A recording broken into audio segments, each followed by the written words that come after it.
Blog Talk Radio. It's time to go live on Spaced Out Weekend.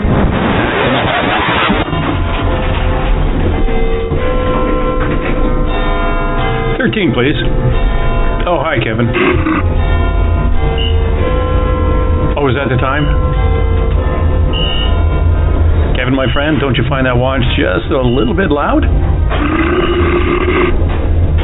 Well, I certainly hope our buddy Bumblefoot is playing when we get there. Oh, you stinky big bundle of hair. I said Bumblefoot, not Bigfoot. Oh, it's going to be a long night. It's time to head to the 13th floor of the old log cabin for Spaced Out Weekend with James Tyson. You can tweet James at James Tyson SOR. You can find him on Instagram, Spaced Out Weekend, as well as on Facebook. On YouTube, our channel is Spaced Out Radio Show, and you can check out our website, spacedoutradio.com. And now, perched high in his captain's chair, way above the clouds, here's James Tyson. We the people have taken over. We the people are little brother, standing by to dethrone each other, watching you and watching me. Paranoid, the lens is our weapon, desensitized in our lust for attention, democratized by our voyeur obsessions, watching you and watching me.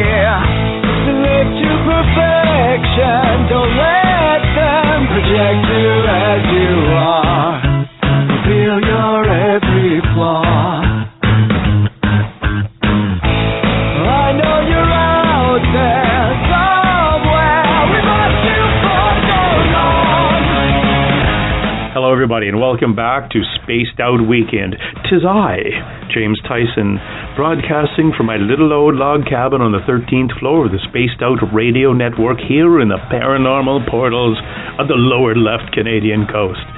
It sounds scarier that way. Big shout out to our friends at Paranormal Into the Night, Paranormal Forum, and a big high five to our good buddy Ron Bumblefoot Thal for his music. Tonight we have another in our series, another installment of Medium PI. So let's get to it, shall we?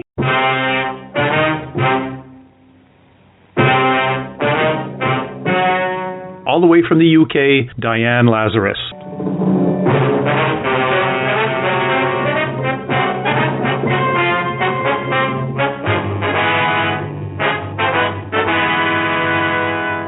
Diane is the winner of Channel 5's Britain Psychic Challenge. And from a young age, Diane Lazarus, also known as Diane Lloyd Hughes, first experienced the power of her amazing gift by seeing, hearing, and speaking to spirits. And since then, Diane has learned to control her gift and can switch it on and off at will, which is amazing because a lot of psychics that I've talked to cannot do that. Today, she is rated in the top 5 of professional practitioners in the sphere of non-physical science worldwide. What that really means is she's one of the top 5 psychics in the world. Her psychic gifts have become an increasingly important part of her life, and now, a mother of 2 children, her work is diversified in an ever-widening spectrum. Diane frequently assists in court work and has liaised with the Queen's Counsel in a number of murder trials. Her ability to visualize past and future events has led to her being called upon by police in England, Ireland, and Wales. Her accuracy in several murder investigations, prompting senior officers to call for her psychic assistance in a number of high-profile crimes. Diane recently reinvestigated the murder of 12-year-old Muriel Drink Water, a case that was closed 50 years ago, able to describe the child's final walk home from school, her tragic rape and shooting by a so-called friend. She identified the murderer as an old man living in Wales, and police reopened the file. DNA testing is currently being carried out. You have to check on YouTube and see what she did on that case.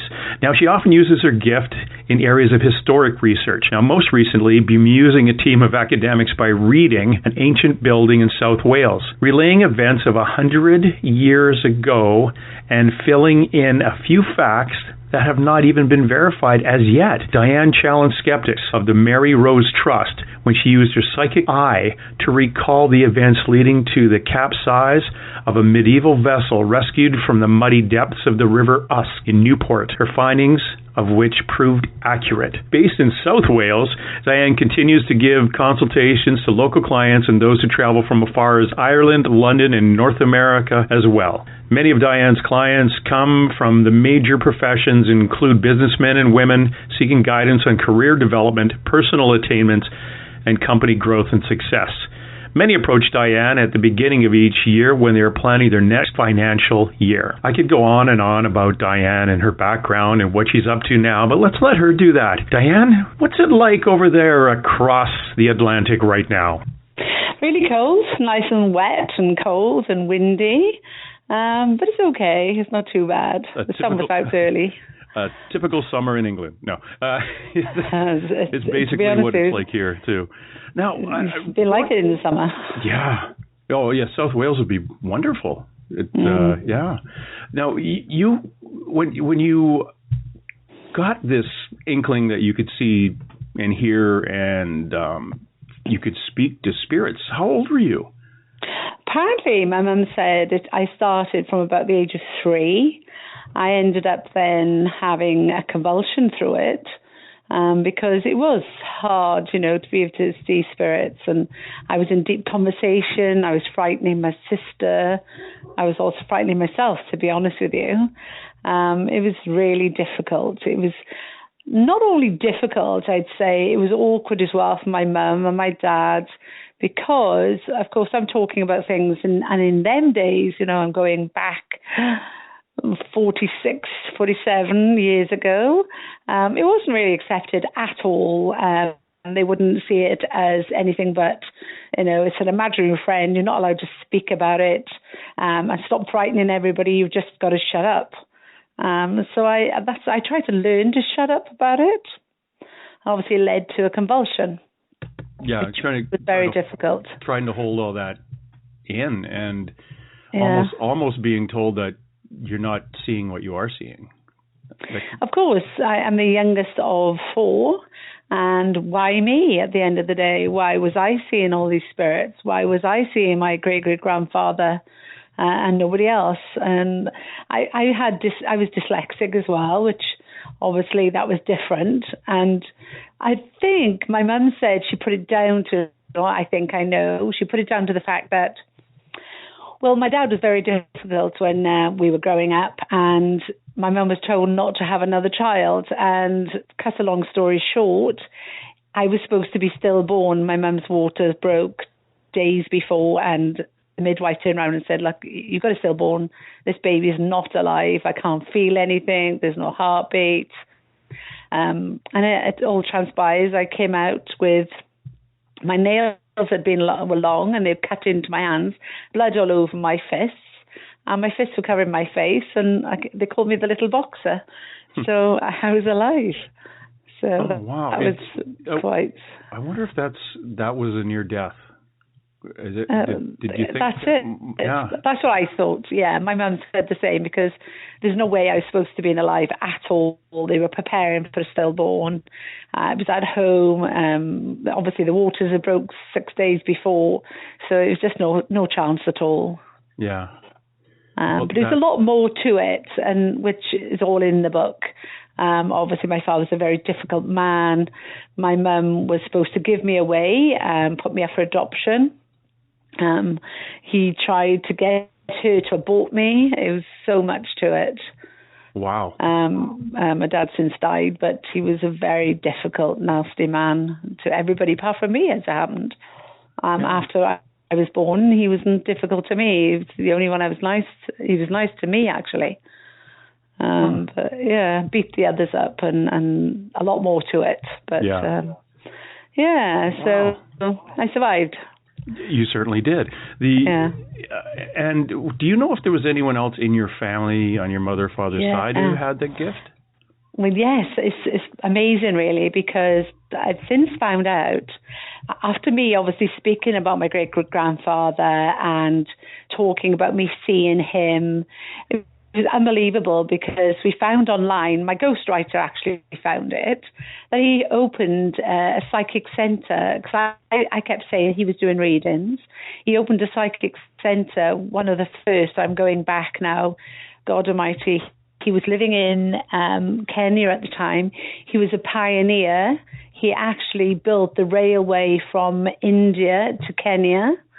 And there was a book written about him because he killed the killer lion of Tsavo, which was killing all the workers, which was building the railway. And he actually was the pioneer that built this railway with all this staff, all the guys working for him. Then he finished all that and then decided to get involved in opening a psychic centre out there. He was doing readings. It was just amazing, really. So I really, truly believe, obviously, him trying to come through to me at such a young age was proving the fact that I think that's why I proved my psychic ability so much, because he wanted to prove. It's funny when you talk about the person who shot the killer lion. I know that story, and I've heard of that story. It was there's a lot to that as well, because there were actually two killer lions, one of which we had on our wall when we were brought up as children, because my dad ended up inheriting it. But there were two of them because obviously there was a pack of them which had too much testosterone, so they say, and that's why they were killing all the workers on the railway. Too much testosterone and no hobbies. Yeah, exactly. Yeah. And that was in, 1898 or something? Yeah, I'm going back some years, yeah. Yeah, that's a long time ago. Yeah, the Tsavo man-eaters. That's right, that's part right. of the pair. Yeah, it's a great story, and I do remember that and I think I read that in school. Gosh, so that's part of my family. That is very cool, and that is really. My grandfather, we ended up putting all the heads and all his stuff that he had. He started writing books, you see, which we didn't know about until we actually went to Oxford. My auntie had put them all in a museum. And it was so interesting to read what he'd obviously been up to throughout his life. It was a long story behind it because he was sent over to India because he was due to inherit some money as a family member. So they actually sent him to India first. And he was in an orphanage there. And we found all that out by looking at his letters that he'd written that we had in Oxford Museum as well. It's a really interesting story. He's had such an interesting life. Was he the youngest son of his parents? Yes, from what I can remember. But my great-grandfather and my grandfather, my dad did say that he had psychic ability. I think he only used it on the women. But they all used to read palms, so yeah. Yeah, I know that a lot of British immigrants in the 1800s that came to Canada were the youngest son who really weren't the ones who were inheriting anything.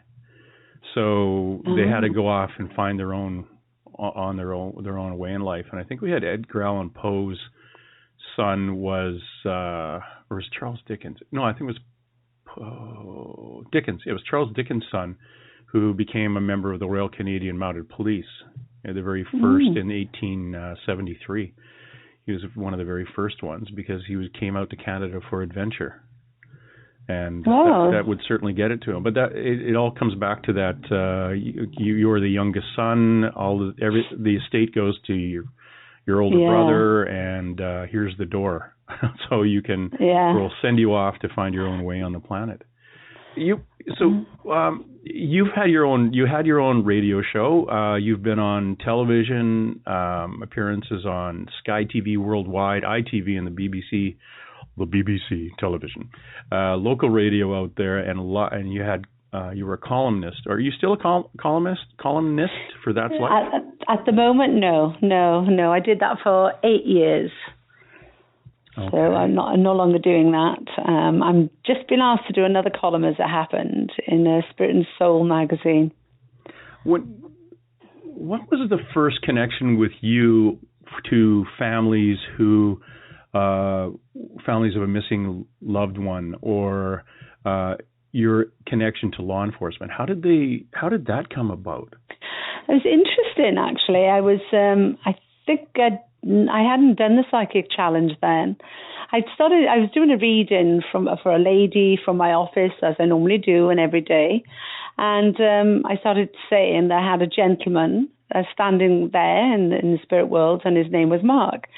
And she was more interested in the fact that her daughter passed. Off the top of my head, I never remember readings, but having been told this so many times, I think her name was Sean, her daughter. And I said, "Oh, your daughter's also here." And she said, "Mark, what are you talking about, Mark?" And I said, "Well, he's in the spirit world." And she said, "No, Mark's missing." And I said, "Well, Mark is standing here." And I went on to talk about Mark. And of course, every single reading I do, I record. I've always done it from day one. I started with tapes, and now I work with CDs. Simply because people don't remember, and I feel there's so much information on there for family members, friends. It's important that you pass the information on correctly, the way I've said it, because people take little bits and they forget. So, of course, everything I put was on a tape, and I said apparently all about Mark, and I picked up on the actual police officer that was on the case. And I said, it's a woman, unknown to me, about this case at all, didn't even know it was a case. And there's a woman involved, she's a police officer, and this is what she looks like, and this is what she needs to do to find the murderer. Now, this woman is sitting there with her mouth wide open saying, "I think you've got it totally wrong. He wasn't murdered. He's just missing. He's gone missing for a week or so." So anyway, she went away with the tape, as everybody do. And then I had a phone call from the police, West Midlands Police, saying, "How come you know all this information? Where do you get your information from? We need to speak to you. You need to come up." I thought, here we go. I'm being questioned. I had been called by local police to missing people, and I've said they'll be back, or this one's committed suicide, and this is where you're going to find them. And then at that particular time, I remember a police officer saying, "Well, if you know that, you know the lottery numbers." Yeah, and I said, "That's interesting." I said, "Well, let me know if you do find him, which is on the 1st of the month, which is tomorrow, and you find him slumped in his car." This is another case. This is in Wales, and he'd committed suicide. He was found the following day, and he was slumped in his car. And then he came back almost like a dog with a tail between his legs, saying, "All right, I get it. You've definitely got a gift." So I was accepted in Wales. So, of course, now is the West Midlands Police that are asking me to go up. So I did. I thought, well, if I know so much now, I'm going to find this body, and this is the way it's going to go.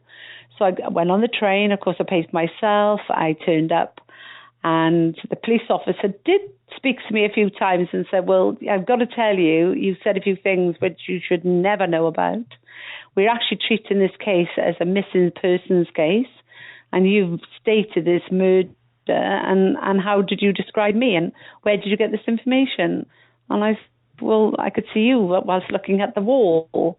So I had to explain how I did a reading, which I don't look at the person, I look at a blank wall. And whilst looking at the wall, I visualize. It's almost like watching a film.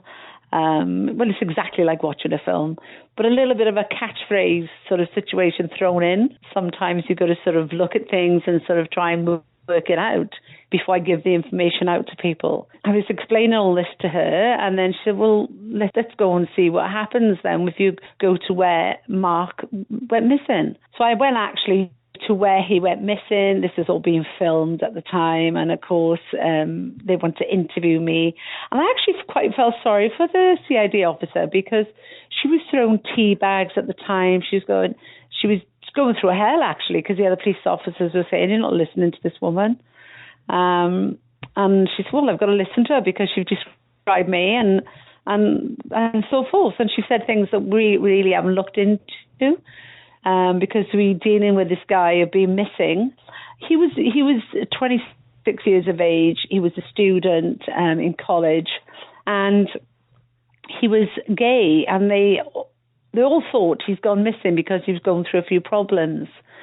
Apart from the parents both said, "No, I think this this girl could be right, because he wasn't going through problems. He had it, accepted, and we had accepted him as he is. Anyway, so I went around and the streets of Birmingham, and I ended up looking at flats. And I kept looking at these flats, and I kept saying, he's underwater, and I kept sort of seeing all these black bags. And it was really daunting for me to see the black bags, because I kept seeing bits of flesh in there. But me as a person, I actually expected to find a body. But there's a bit of water to the left, and there's flats on the right, and I was just sort of torn standing in between, because I kept seeing these flats, which obviously I'd walked these police officers to this place, and they're just looking at me as if to say, yeah, well, And I said, well, I could just see black bags and underwater and being wrapped up, and I kept saying he had with hits on his head. And I was getting quite frustrated myself. I was thirsty, because when you actually do that, you dehydrate very, very quickly. So I was getting really thirsty. I was getting, I can't see anything, and I just wanted to go then. So I was back to questioning, and then I got back on the train, and I was really disappointed. And I was really upset, because, of course, I'm given all this information, and yet nothing could be done with it. But apparently, when I was being questioned by the police officer, I said, listen, something's going to happen to do with the TV, and then you'll hear it all, you'll get your information. But I was really frustrated. And, of course, it took a few, at least, I'd say about 6 weeks, maybe a bit longer. I have no idea on the time. But they were asked to go on a program called Kilroy, the parents, and the police officer, because it was a missing person case, and all of a sudden they started putting all these programs on for missing people. And I said, well, you've got to go on. And I said, well, I'm not going on, because there's something's going to happen where maybe the murderer's going to see it. And the end result was it did get on there, and they mentioned me, and they said, well, that Diana said he's not missing, he's murdered. And a relative of the murderer went into a police station after seeing that, and his brother, and owned up to it and said, listen, I've just seen that on TV, and yeah, we actually cut him up, put him in bags, and he's buried underwater fountain. And he was actually murdered in the flats where I was standing by, because the police officer said you would have spit away from the actual flats where he was murdered. That all came out afterwards too. That's amazing. Absolutely amazing. But frustrating for you. When you're getting that information, who are you getting it from? Well, me, I was getting it off Mark. Off Mark himself. And do you know what fascinated me more than anything about this whole thing? Mark was in college doing art. Now, he did a drawing which was possibly about a week before he went missing. Now, this drawing ended up on his the little pamphlets they have in the funeral. And I could not believe this, because when all this case was going on, I was out in Tobago on a holiday. And when I was out there, I was in the swimming pool, and I was talking to my husband about the case. And I said, can you imagine I was going to be all over the papers over there. I'm so glad we're away. And this guy in the swimming pool said, are you talking about this Mark Green case? I was like, yeah, he had a Brummie accent.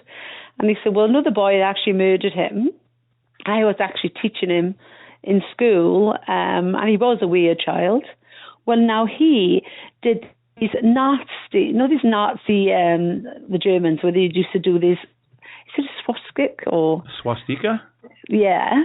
He used to grind them into the desk, and they were drawing them everywhere. He'd draw them all over the place, where he'd cut out bits of wood, and they were everywhere. Now, Mark Green had done this drawing with those all over it, and an angel, such as a girl. It was fascinating to see, and it was all water and stars all around it, and of course all them in between. And the person who murdered him actually used to carve them out. I was fascinated with that, because obviously he'd had some kind of premonition unknown to him that he drew himself as an angel with all them around it. That is fascinating.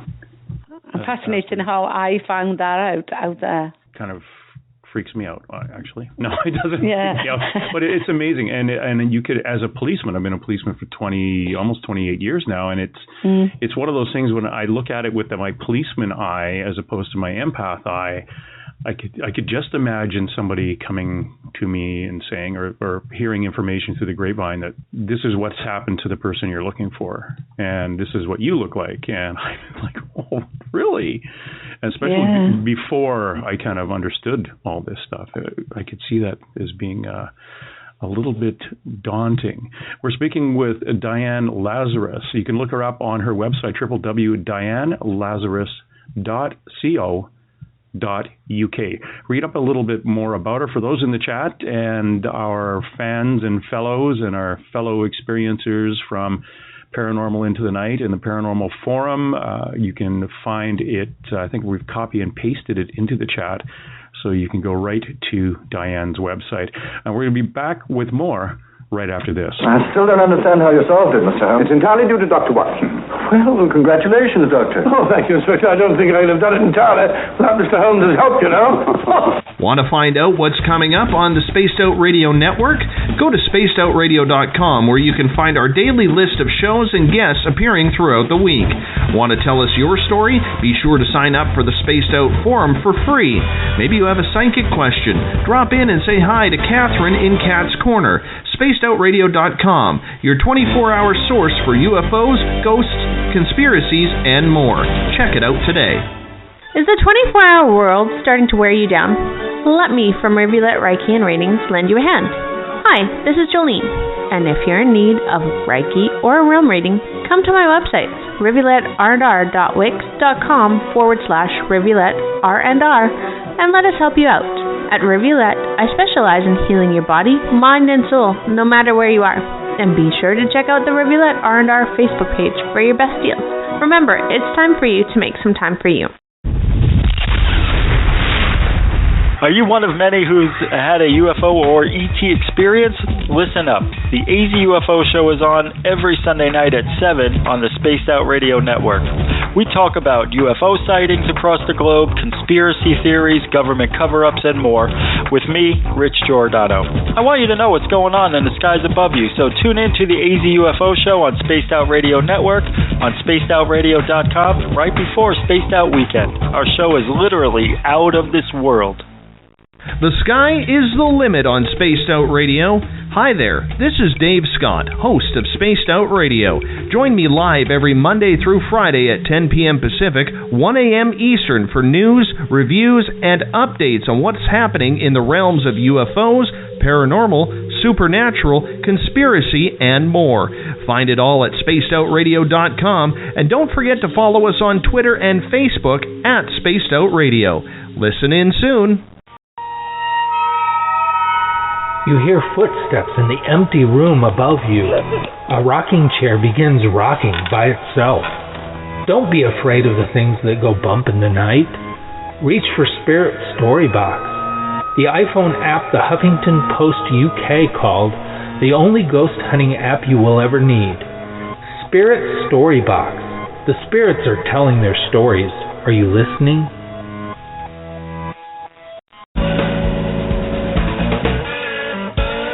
Spaced Out Weekend broadcast on the Spaced Out Radio Network. You can follow James and other shows at spacedoutradio.com. And don't forget to join our free forum. Now here's the paranormal guru, weekend host, James Tyson. Welcome back, everyone. We are again with Diane Lazarus, medium PI. She's a psychic investigator, and, well, gosh darn it, she's a psychic everything. And again, you can look her up on dianelazarus.co and .uk right after that, and follow down into her website and go to purchases. We've been talking about a book called Mixed Blessings, #1 in W.H. Smith's, and referred to as a brilliant read, still available online, and it's amazing. It's absolutely amazing. And it's funny that even in the UK, when you do a psychic reading, is for entertainment purposes only. Is that That's mandatory? right. Yeah. Yeah. We don't have to do it here that I'm aware of. Okay. I know you have to do it in the United States. In Canada, I think I was doing oracle card readings. I stepped in for someone and who couldn't make it that day, and I did a few, and I noticed that like there were fine print. Somebody had written on the chalkboard that it was, for entertainment purposes only, and I thought, do we have to really say that in Canada? And they weren't really sure. The lady who ran the metaphysical place called Gypsy Moon out here, just south of Vancouver, British Columbia, Denise Cook, said that she wasn't really sure about it, but she threw it on there anyway, just in case someone comes back and says, well, you told me my cat was going to be found and it never was, and it was easier just to say, it was just for entertainment purposes. But thank you for the $10,000 you spent on the reading. No, I'm kidding. So before the break, we were talking about your work on one of the first, I guess it would be a police action or for a missing person. Now, have you ever been contacted just directly by a family member? Yes, I have. One particular case, it was a lady that wanted to know about his son. He had gone missing in Switzerland with Chamonix, which is just below Mont Blanc. And he was in the army, 20-something, it could be about 27 years of age. His name was Blake. And they asked me, would I go over to Switzerland with them and see what I could find, because obviously he was in the army. He loved being in the army. He loved Chamonix, and he literally just disappeared, completely like thin air. And the police had said, well, we're going to have to let it go. The army said, there's nothing we could do about this. He's absconded. He's decided to just go off. And of course, Mum and Dad didn't believe that. And I went over. In fact, I took my mum with me.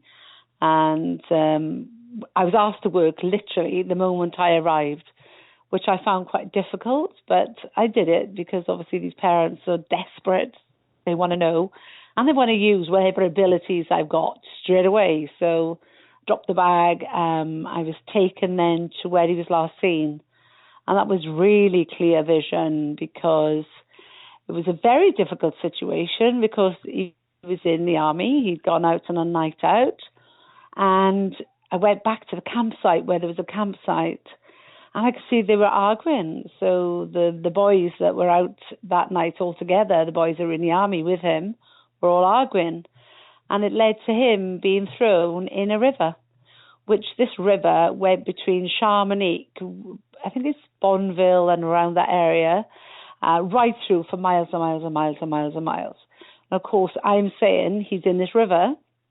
And they said, well, they've looked and nothing's been found. So the following day then, we went out in a car, and we went to certain parts where I was drawn to of the river just by looking at a map. And there was one particular fella which had a great interest in the case. He was a local. And he was just skimming the river himself and going through it. And anyway, nothing happened while I was there. I ended up going back. Beautiful people, lovely people. And within 2 months after I came back, it was fascinating. That little guy that was still interested in the case, that was going in the river and just skimming through, only came across a bone. And this particular bone was only Blake's thigh bone. So he was in that river. But at the end of the day, these boys that were all together, it was me saying that they were arguing. It's me saying that they actually did that, just me. There's no proof have come of that, apart from these boys were apparently dispersed. One was sent to America, the other one was sent somewhere else, the other one came out of the army, and so forth, but never heard any more apart from they found that thigh bone. Which they were pleased about, because there's some kind of closure for them. And of course they had that little something, which was pretty amazing and very slim, that they had anything at all, which they had a funeral, which it was again put to rest, and it's not the end of, but they never get to know what really happened, apart from what I said. We were off air, you were talking about you worked in Africa and Australia. What were you doing there?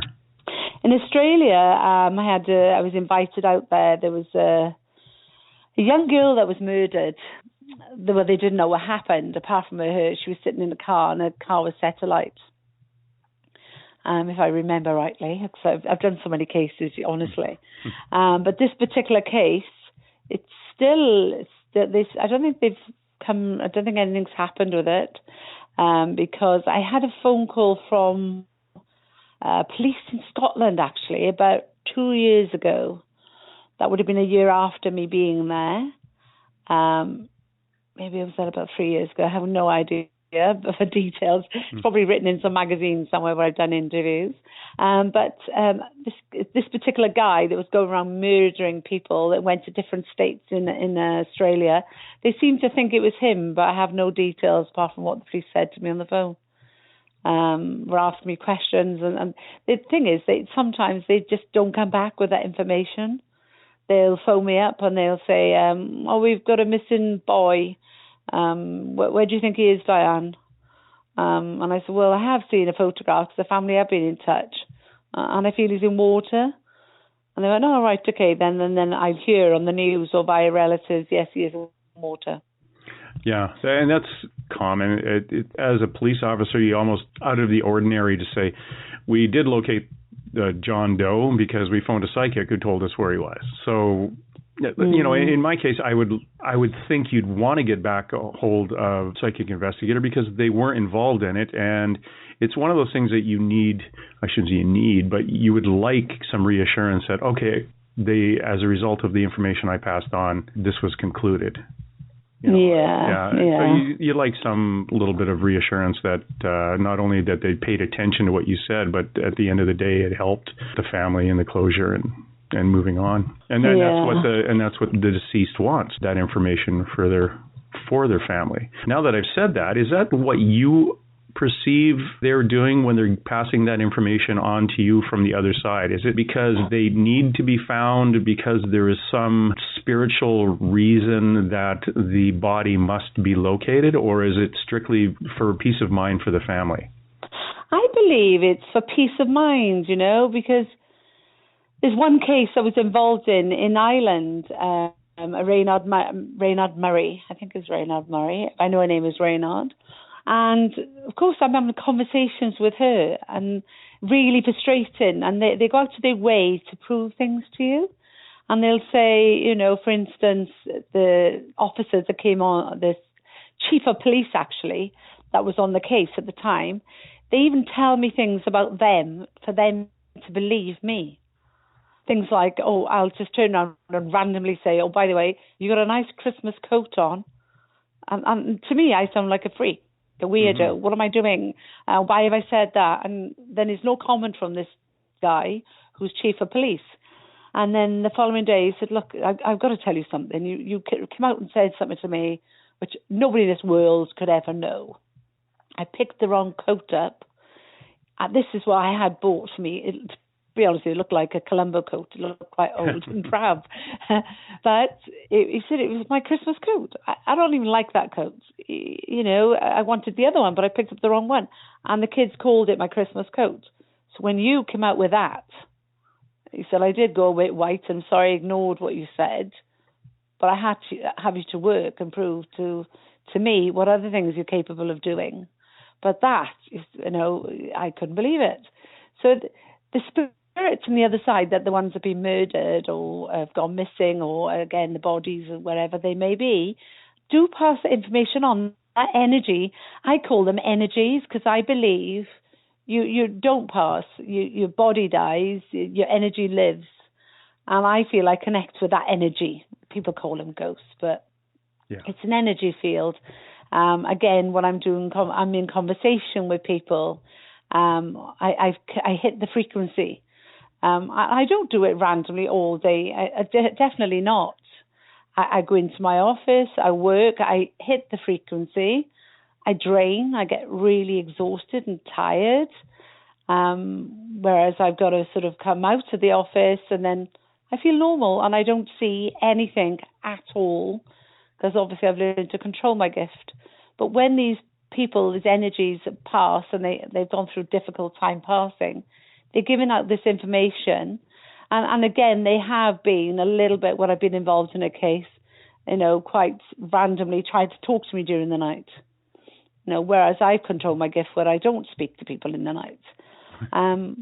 But when on a case, yes, they do. And of course, I see things I don't want to see, but it's a strong energy, when it's been a difficult passing, I feel. And the determination on the other side is phenomenal. Yeah, it would be persistent. I interviewed a psychic investigator whose the spirit of the individual actually would sit in her car with her and say, well, you're not doing anything today. What do you do? Like, you've got to help them find me, because, and she'd say, okay, now just, and quit coming into my house. And, I will do this, but just give me some time. But he was quite insistent and would show up, standing at the foot of her bed or like I say, popping into the car while she was driving and taking her on a bit of a tour.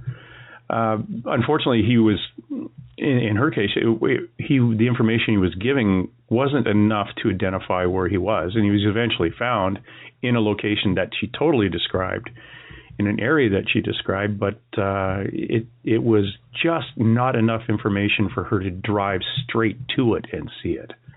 But that's an interesting way of contact. Now, have you ever had the situation come to you where you are minding your own business, doing family outing with the children, and all of a sudden something from the other side comes to you, as opposed to like the police contacting you or the family contacts with you? It's actually the spirit contacting you. Oh, probably have, but can't think of anything really.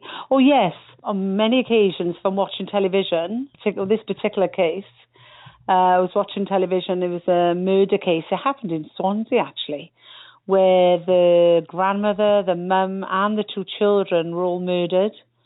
And I could not go to sleep without ringing the police and telling the police what I thought. And they did actually put somebody behind bars, but I feel he's the wrong guy. Oh, really? So, yeah, that's happened before with the Jill Dando case, actually. I was involved in the Jill Dando case. Okay, tell us about that one. Yeah, that was interesting because the guy that they had at the time was very similar to the guy that actually murdered her.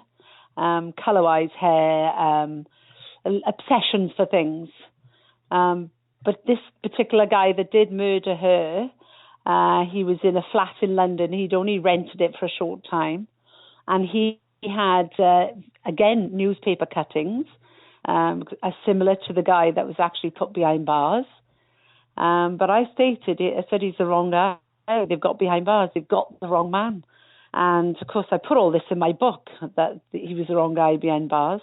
And since writing my book, he was freed then afterwards because he was the wrong guy. Oh, fascinating. Yeah, and I was glad I actually put it in black and white, because at the end of the day, it's okay you say things, but it's in black and white. So, yeah. Well, that's fascinating. That's one of the things one of the psychic investigators out here in Canada does. He actually reviews old closed cases and historic cases and reviews them to find the mistakes. He's been criticized a few times when he finds that this wasn't investigated properly. You could have found the killer, you could have found the body if you did this, and this. And they'll reopen it and go look for the killer, or they'll open it and look for the body, because he has such a good track record, like you, opening these things up. And if you end up getting the wrong person in custody, well, that's a whole other travesty. The thing is, we go against so many people, and that's the trouble sometimes. The gift and little Diane Lazarus living in Wales, going against everybody. But you've got to say what you see, and that's it. On the intro, I was talking about the little 12-year-old Muriel Drink Water that was closed 50 years ago. How did that one come to be reopened? It's weird. I was just thinking about her, and I was just about to tell you about the case, because I was working with a policeman, an ex-policeman actually. He said to me, right, do you want to do a few cases? I said, well, whatever. He wanted to test me, I think. And I said, well, yeah. And he blindfolded me. Can you believe it? Which I'm happy, because anything for a challenge. I think I've always challenged my gift. I think that's why I did the psychic challenge.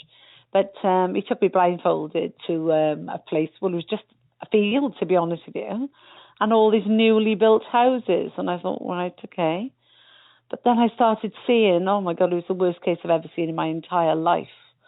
Because I can even visualize it now. It was a little girl literally skipping, going home from school. And she was raped, buggered in a bad way by this guy that I feel he was working on the railway. And of course, I'm seeing all these things. And there was a police officer actually that was on the case all these years ago, listened to everything that I said. And he said, well, I'm even shocked because you said things that's not actually written up. There's no way you can find out this information. And of course, they obviously are looking into DNA, but do you know what? They've been looking into this for quite some time. But because of this ex-policeman had a friend, and Diana said, go look at in the where they keep all in their actual, I can't think now actually where I am, in their police quarters, they've got sort of, I don't know what they are, safes. And I said, there's a gun in there in a box. And there was a gun, the actual gun that was used on the little girl. Oh. And there was blood in it and everything. But I haven't heard any more in that case as to what's happened. They keep coming against the brick wall all the time. But we're talking many years ago now, and I have no doubts that this guy would have been dead by now anyway. Well, you said, or in the intro, it talks about a suspect living South Wales or something. With a heart problem, I said, and I could just see her almost sort of haunting him. Oh, so yeah. I don't think he had a good life, to be honest with you, but still not good enough. No, I wonder if he was a repeat offender and he did that to anyone else too over time, and how many other people that. Exactly. It's, it's just evil. It's just when evil comes out in a human. Yeah, they don't go over the other side. No, they talk about heaven and hell. I don't understand what hell is, but I do know when the murderers so-called go over the other side, they don't quite get to where the light is. They sort of hover between sort of this plane and that plane, and they got to live with what they've done, the guilt. Because I've had people sort of come for a reading, and the person that's passed, they want to connect with as being a murderer, and I can tell by the energy field that I can't quite get to them, and it's this horrible feeling comes over me, and I know that person committed a crime by the energy from it. Now, when you say a crime, it's going to be a heinous crime like murder. Yeah. Yeah, that kind of thing. But it's not, I stole a chocolate bar. No, not at all. No, it's going to be one of the big ones. Now, you say that, but when you and I've been on paranormal investigations where there's just an angry presence of a spirit, and this spirit is as angry as that person was in real life and hasn't crossed over and is very territorial. Maybe these are the ones that, we think, oh, we'll have to get somebody to pass, try to get him to cross over. And he can't cross over. And that's what he just continues to be angry. We need them cleared out of a house. Yeah, that's right. Yeah. Because I've gone in certain houses and I thought, oh my God, I've got to get out of here now. Because you feel the energy in the house. Mm-hmm. Yeah, so it's quite an awkward one.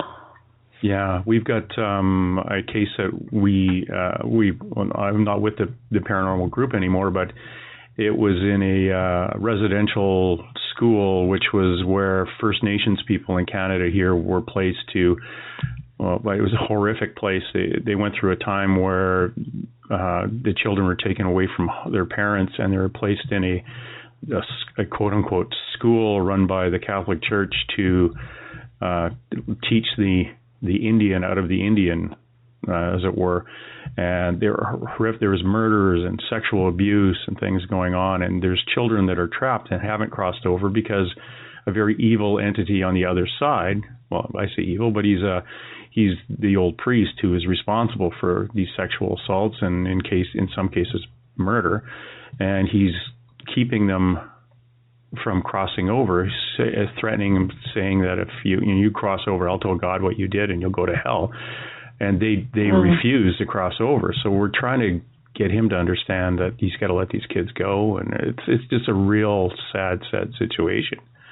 But it's, you'd almost want to send somebody in after him. And there's a nun and a older Native male that have stayed back to kind of look after the children, because they're being pestered by this stupid old priest. Wow, that's interesting, because I was asked, funny enough, I'd like to see photos of that place, because apparently I can work on things like that and clear people and clear energies just by looking at photographs. Well, I can send you some photos of that place. Yeah, it'd be interesting. I'd be interested. I can send you photos of something that walked down a hallway and came into the room, and I have pictures of it. And it's not like an entity, not like a ghost or what you'd see in a classic. This is a human shape. It's about 8 feet tall and about 3 feet wide, and it's just a mass of almost light dots or almost sparkles. It came. You could hear it walking down the hall and then coming into the room, and we have photos of it. I just got chills, actually. Yeah, even I get chills, to be honest with you. Of course, I talk to them. But, I've had lots of things that I've been involved in. One particular case, this is an interesting one, because of the way people are sort of categorizing psychics or children with a gift. Because even today, they'll call them schizophrenics and what have you. Yeah, because, label them. Yeah. Which is really wrong. And I have people that are actually involved in their training as a psychologist come and see me work, because the way I work is different looking at a wall. But this particular case, I went to a house, a little council house actually, and as I walked through the door, this was being filmed, I could see a big arch brown door, and the little girl in the house was always hysterical, crying because she kept seeing children. So of course I walked in and went up the stairs, and of course I kept seeing all the children as well. And I said, well, she's seeing right. And they wanted me to sort of clear the children from the place, which I was, at the time, the little girl was there, which was awful to see, because she went hysterical because I called the kids in to try and get them to come in and then to go. What I kept saying, that these kids had come down on a train from London, and they're all there. And I said, the teacher used to come down with them. But two of them didn't go back. Two of these kids did not go back when they should have gone back. So, of course, I didn't know what I was talking about, and I kept talking about the bombing and what have you. But at that particular time, I was with a policeman, actually, an ex-policeman. He said, right, well, we're going to question all this that you've seen, obviously doing his investigation. And there was a hall up the road, so we went in, there was a tea party there. And there was a little old woman there, and we decided to just go and ask her, would she know anything about this particular house that we went into, what was there many years ago. And she said, as it happens, that was a girls' school, and then it was a cinema. During the war, when the kids would come down from London, the teacher would take them into the cinema to watch the films, and then they would be given out to families, the kids would be, and then, of course, back to the cinema. And then they would be taken back on the train, as and when, whatever time it would be. But I said, funny enough, 2 children had been trapped down here, never went back. And, of course, everything I'd said all matched. But this poor little girl, the grandmother, she cried all night, apparently. And the following day, the grandmother took her to the doctors, and she's now labelled as a schizophrenic because of that, through seeing spirits. My daughter, high anxiety, just post-puberty, very high anxiety, very argumentative with her mother and I, but not so much argumentative with other adults, but just can't sleep, was waking up between 3 and 4 in the morning, just going on and on and on. And we took her to my wife said, I'm going to take her to the child psychologist, who, of course, slaps a label on her as oppositional defiant disorder, and you're going to have to read this book, and you're going to have to handle it this way. And I happened to take her to my psychic, who said, no, she is a very high empath. And the reason she's having problems sleeping and her high anxiety is that all her friends at school are dumping all their crap on her, and they're feeling really good after sharing all their information. But your daughter is actually taking that information away, and it becomes part of herself. And the waking up in the night, she's actually being bothered by visiting spirits that are thinking she could help her, and that they think that she can see them. And that's not helping her. She's grumpy when she gets up in the morning, and she taught her over about a 20-minute period on how to block people taking her energy and how to kind of focus on things.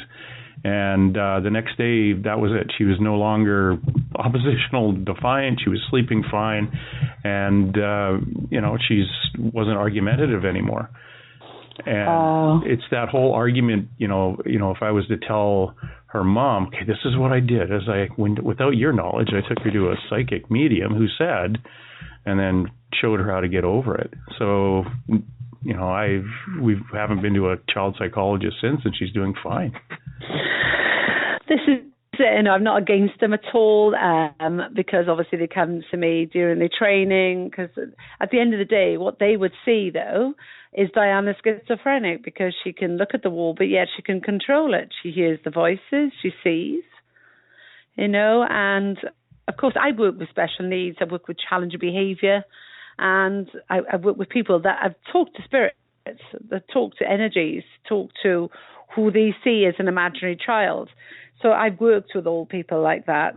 So they come out with these labels. I would have been labelled as a schizophrenic when I was younger, no doubt about that, because they actually put me on a drug called phenobarbital, which is a drug that you should not give a child. No. And my mum sort of put me on it for one morning and could see I was in a state, and I was no longer the hyper child and busybody, and so she decided to take me off it straight away. Whereas we heard of another girl that was on it and was become very ill and addicted to it. Yeah, it is highly addictive. You might as well, if you want to calm your kid down, just give them heroin. If you're going to do phenobarbital, that's crazy. Yeah. But that's also going back a bit too, where they were thinking it was a kind of a good thing. Anyway, we're going to take this next break at the end of the half year and come back with more from Diane Lazarus right after this. I say, Holmes. What? It's morning. Allow me to congratulate you on a brilliant bit of deduction. This is Dave Scott, host of Spaced Out Radio. We will get you back to Uncle Jimbo James Tyson and Spaced Out Weekend in just a moment. But right now, I wanted to remind you that Spaced Out Radio broadcasts Monday through Friday at this exact same time, 10 p.m. Pacific, 1 a.m. Eastern, where we will be discussing the latest happenings from UFOs to Bigfoot. Join us, will you? Spaced Out Radio. Let us be a part of your journey.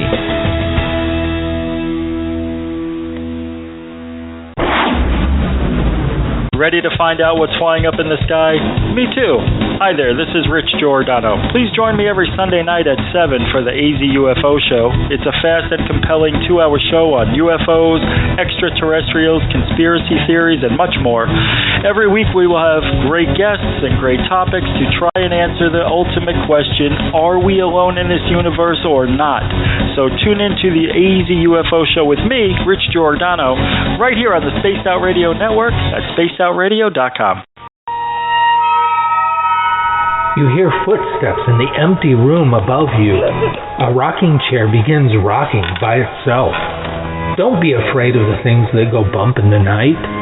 Reach for Spirit Storybox, the iPhone app the Huffington Post UK called the only ghost hunting app you will ever need. Spirit Storybox. The spirits are telling their stories. Are you listening? Hi there, this is Jolene with Rivulet Reiki and Readings, and I want you to relax. Let me help you chill out and get in touch with your body, mind, and soul. In this busy world, sometimes we need to let go, and this is where I can help. Visit my website, rivuletr.wix.com/rivuletrr&r, or my Facebook page, Rivulet R&R, to set up an appointment for relaxation, Reiki, or readings, no matter where you are. Spaced Out Radio listeners will also receive 10% off their first visit. It's time for you to make time for you. The Spaced Out Radio Network can be found at spacedoutradio.com. Hi there, this is Dave Scott. Here you can join the latest on our weekly shows and news from around the world involving UFOs, cover-ups, cryptids, ghosts, and more. Read articles from our very talented staff and check out our weekly tarot card reading from Psychic Catherine. You can also sign up for free on our forum and tell us about your experiences. SpacedOutRadio.com. Always live, always interactive.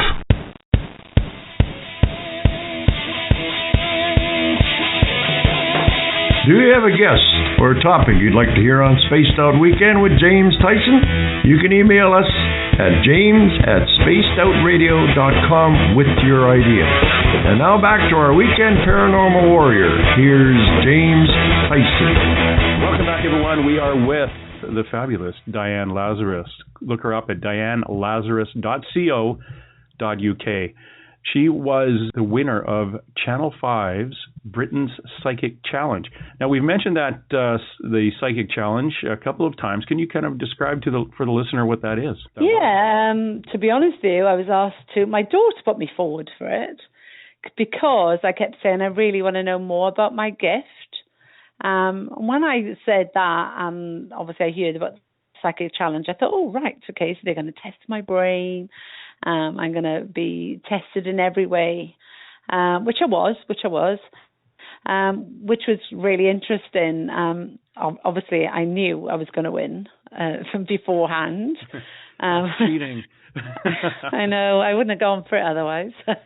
But whilst doing it, I actually thought there's no way at all, because to be honest with you, what people seen on the TV, I wish they'd shown behind the scenes, for the simple reason.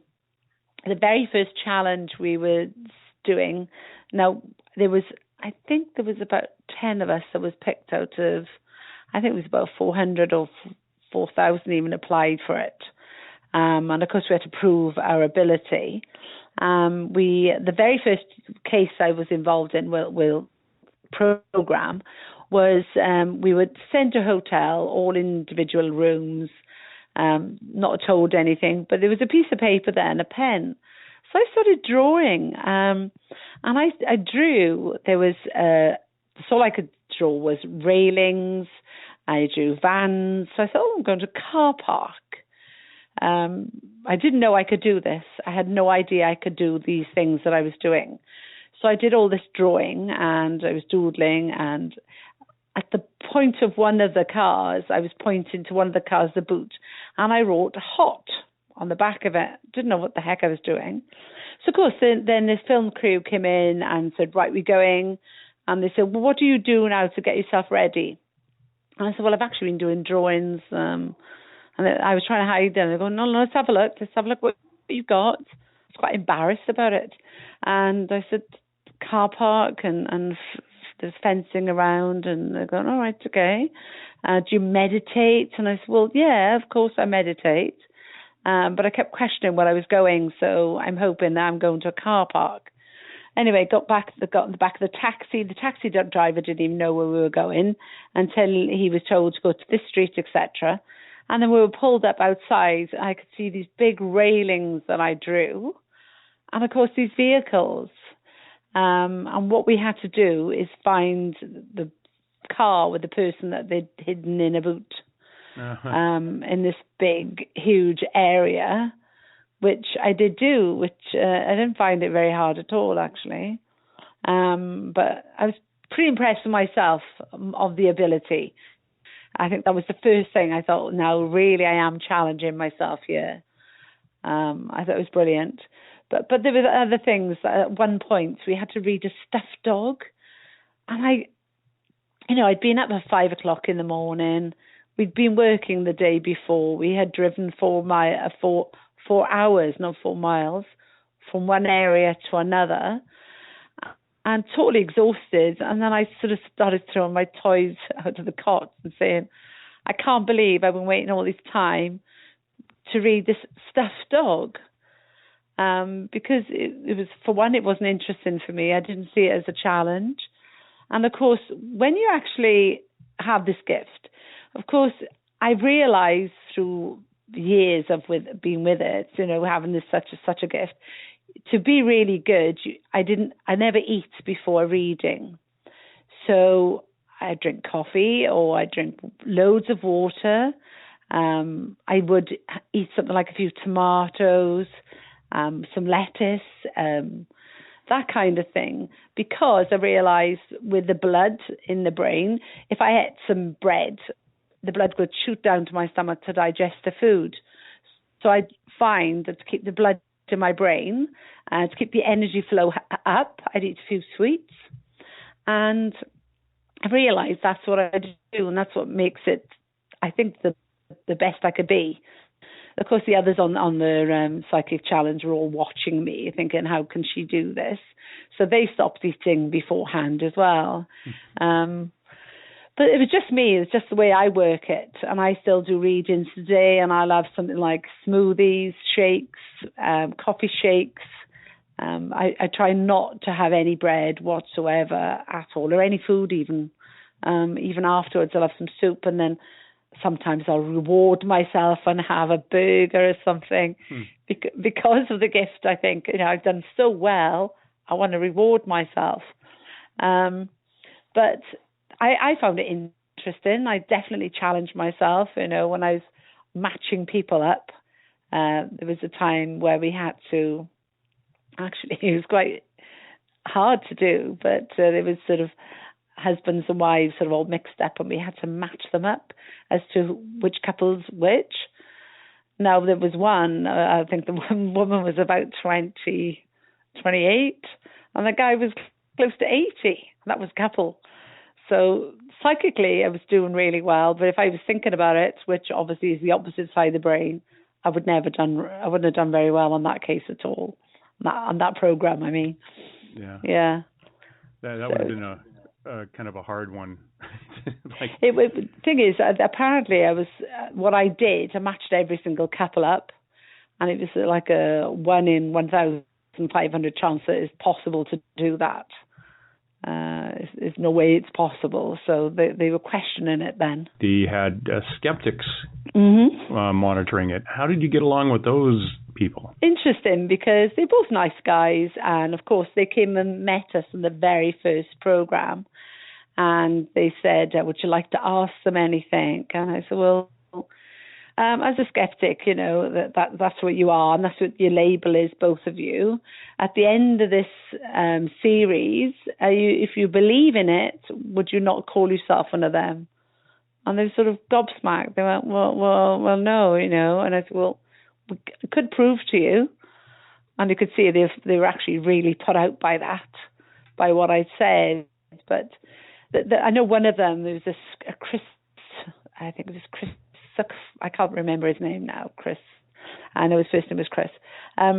He was really strict and trying not to sort of believe in anything at all.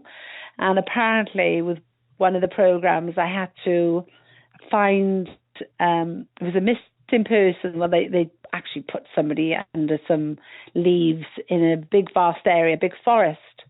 I think it was a really hard challenge, because before that, people didn't see. They'd put us in a shed on my own, with me in particular in a shed on my own, freezing cold. I had some water. And of course, I was there for about 2 hours before having to go out, freezing cold day, and find this person, which was sort of buried under some leaves. Well, we didn't know where he was. He was just in this area. And my cousin, which was the first person I really connected with spiritually, was in the army. And he said, just listen to me. I could hear his voice as if I can hear your voice now. And he said, just listen to me. So I just sort of went into the zone. I didn't realize I could do it in this way. And I literally went marching out. And I actually found that person before the sniffer dog. Because apparently they turned around and said, well, the sniffer dog found him in something like 25 minutes, but apparently it was about more like 45 minutes. And the guys in the army could not find him. Nobody could, only me. And I found him within, I think it was about 7 minutes, between 7 and 10 minutes. Well, it was 7 minutes apparently, yeah. Well done. Yeah, challenged myself. Yeah, there's no hiding Easter eggs for you. Is there? It's like... do you know what? I used to do that with the kids, actually. The kids used to do it to me. Yeah. Even when they were their friends, even when they were in the teens, I'd go around a friend's house and they'd go, should we play hide and seek? Because my mother's got this amazing gift. And she could tell you exactly where they are around the house. Because I used to just see like a red glow in each room, and I could sort of pinpoint them just by sort of standing in the kitchen. Well, that's interesting. You have a gift like that as a psychic, to be able to actually play it down to the where you can actually have fun with it, as opposed to there's a spirit coming through who wants to be reunited with family, or they want their body to be found, or justice, and you can actually play hide and seek with it. That is a very, very open and lovely gift. Yeah, well, even when my kids were little, especially my son, I used to put fruit in cereal boxes, and he'd look into his magic hands, that's what he called them, when he was about 4, and he'd visualize, just by, I used to say to him, like a chalkboard, and he'd visualize which one was in each one, and he's got the most powerful gift I've ever seen in my life. And he could do it a straight run of 10 of them, literally. And I put shoe boxes, and I put a feather in a shoebox. And then I used to pick him up from the tea room. Well, I used to own a tea room. And then I'd go and pick him up from school and bring him back to the tea room. But on our way, he'd say, right, I'm going to look into my magic hands and see who's sitting in the tea room to see if you're busy, so he could have his ice cream. And he'd say exactly what table they'd be sitting on, or what they'd be wearing at the time. In we'd walk, and that's exactly what they'd be wearing. Amazing gift. That's incredible. How old is he now? The innocent mind. He's 21 now. 29 or 21? 21, yeah. 21. Is it still that strong? Do you know, funny enough, about 6 months ago, I said to her, what do you think of that friend of mine then? Well, you're saying a few things about her. And he said, has she got a ginger kid? And I thought, I don't know, I know she's got a son, and she's blonde, and I thought, oh, I'll have to have a look. So I went on her Facebook to have a look, and she has a little ginger boy. So yeah, he's still using it. I'd like him to use it just for his work, though, because he's doing business stocks and shares in university. Yeah. That would be a good gift to have, if it was meant to be. Now, do you find that too? If you can't, pick the lotto tickets or do things, I was going to say, for self-good or unless you can actually. If it's meant to be, right?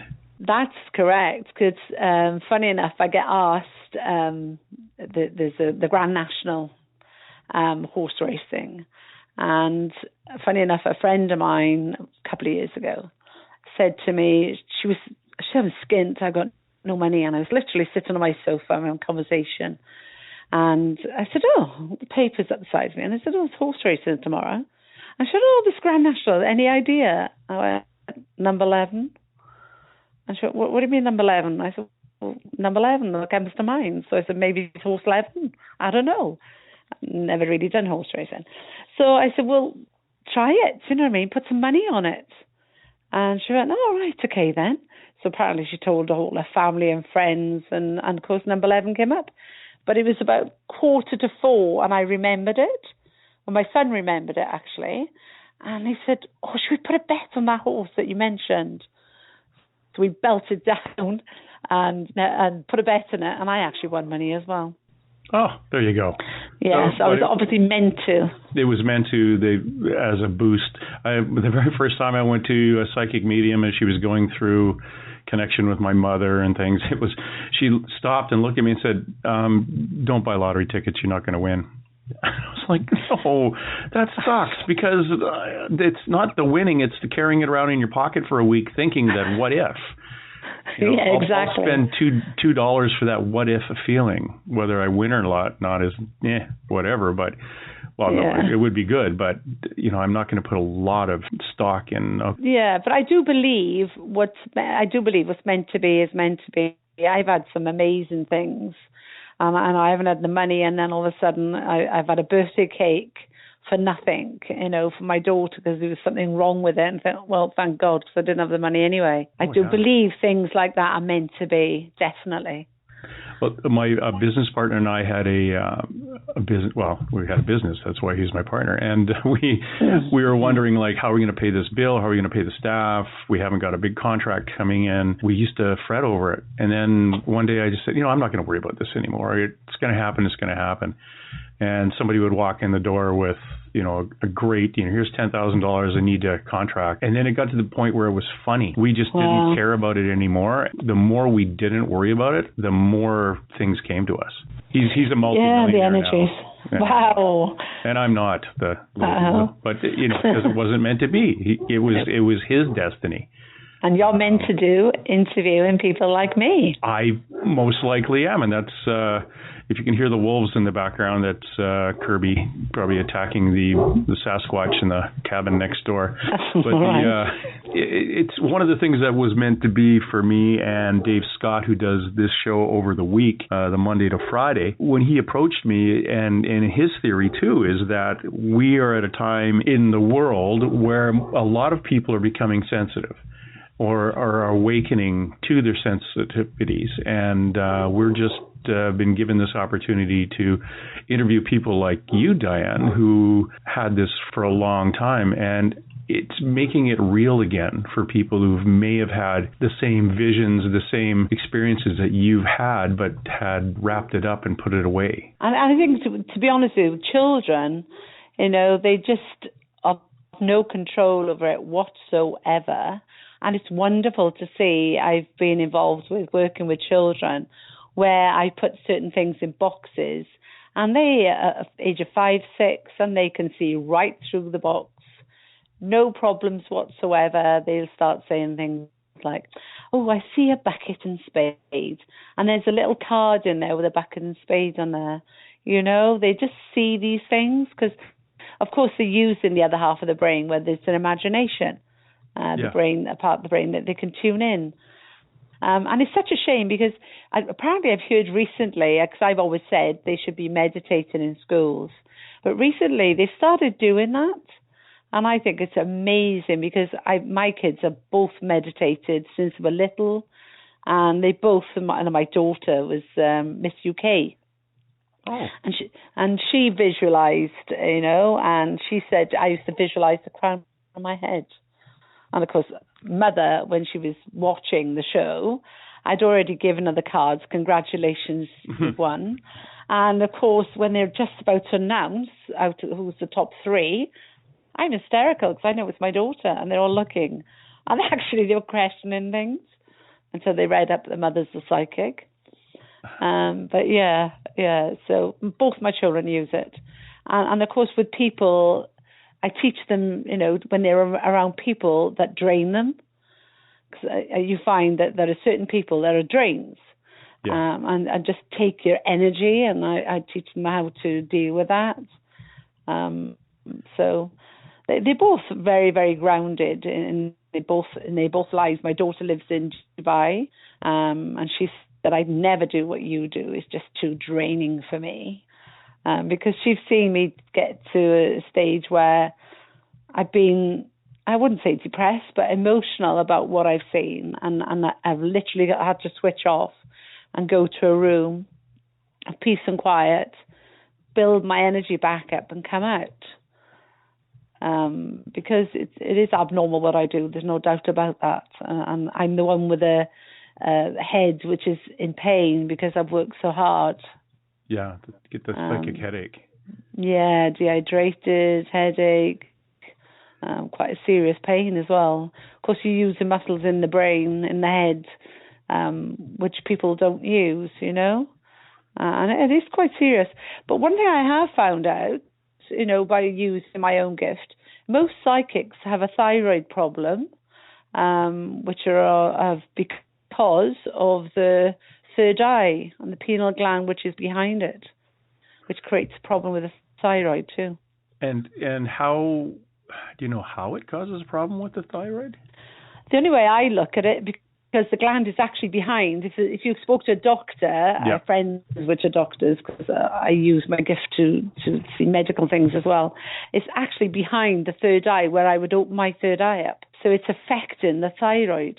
They should do a program on that, actually. Affecting the thyroid. So that is something I've never heard before. That's interesting. I'll have to look into that. Definitely, because you'll find that the top psychics are the ones that have thyroid problems. Because even on the Psychic Challenge, it was the last 4, every one of us had a thyroid problem. It's quite interesting. Have you heard that, the different things in regards to the pineal gland ruining it, and one of them is fluoride in the water? Have you ever heard of that?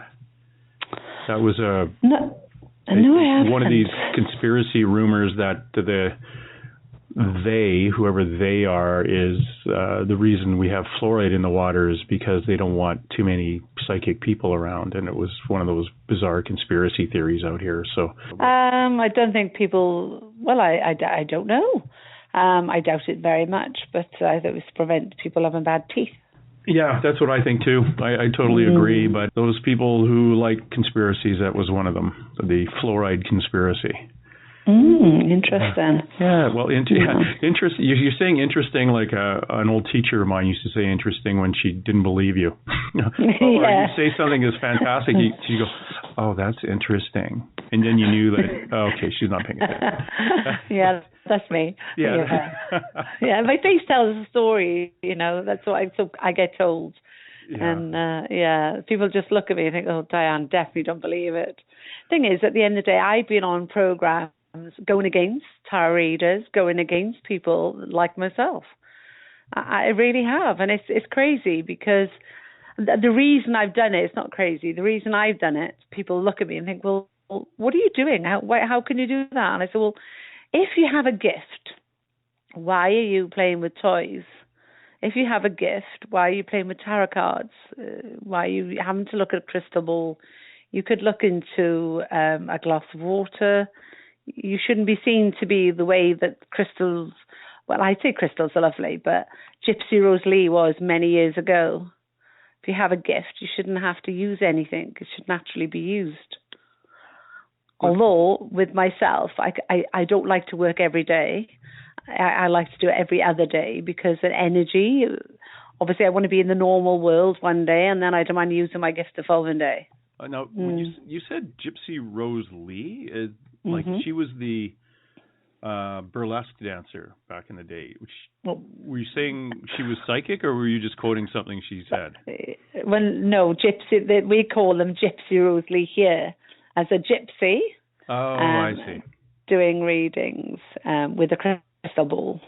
Okay, I got you now. Because Gypsy Rose Lee here was a canteen, she's an American burlesque entertainer from, I think it was, in the 50s. All right. Things like Maybe that. Anyway. Maybe I'm wrong, but yeah. She is actually just from south of here in Seattle, Washington, which is just down the road from where I live. So. Interesting. And also I have a lot of friends who do burlesque. So that's why as soon as you said Gypsy Rose Lee, I went, oh, really? She was psychic? I was told, because I started out reading oracle cards, I met a very, very, very gifted, very sensitive woman who has a little spiritual church not too far from here. And she kind of mentors people with gifts. And she looked at me in the eyes and said, oh, your cards, they're just a crutch. You don't need those. And walked away. And I was like, what? Come back. She was busy doing something. We was in a crowd of people. And I thought, I'm just getting used to doing it with cards. And I'm still not confident yet. So don't just say I don't need the cards. Yeah. But, maybe once I get confident, and that's the hard part, getting confident in what you do. Absolutely. But the reason I did it, because there's a lot of psychic fairs that go around, and then they teach these people to do readings. And not only that, I was asked to do a column in the Mirror paper, and they said, right, for me to stay there, I need to sort of employ people. I said, well, how can I employ people under my name? It's only me.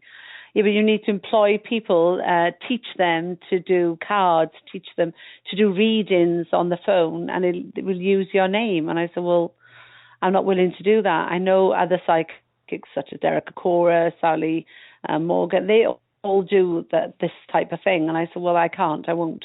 I said, but I will do a telephone reading, maybe a competition, once a week. So that's what I did. And I said, well, it's wrong that I can't put people under my name and I can't teach them.